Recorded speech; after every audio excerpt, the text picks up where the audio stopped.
گلگت بلتستان دنیا کے بلند و بالا پہاڑ اور خوبصورت وادیوں کی سرزمین ہے، لیکن یہ سرزمین موسمیاتی تبدیلیوں کی وجہ سے بہت سارے مشکلات سے دوچار۔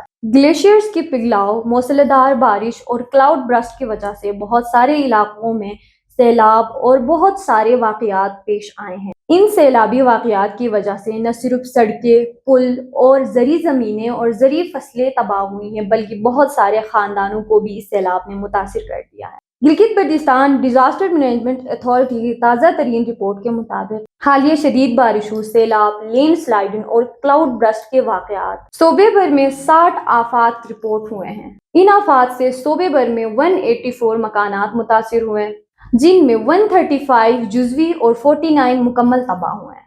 اس کے علاوہ 9 پل، 6 سے 7 کلومیٹر سڑکیں اور 68 مویشی بھی متاثر ہوئے ہیں۔ متاثرہ اضلاع میں دیامر، غزر، سکردو، گلگت، ہنزا، نگر اور گانچے شامل ہیں، جبکہ بحالی اور امدادی کارروائی متعلقہ اداروں کی طرف سے جاری ہے۔ آخر میں آپ تمام سے گزارش ہے کہ ان دنوں میں جبکہ سیلاب آ رہے ہیں، کلاؤڈ برسٹ ہو رہا ہے، لینڈ سلائڈنگ ہو رہے ہیں، تو اس دوران میں غیر ضروری سفر سے گریز کریں۔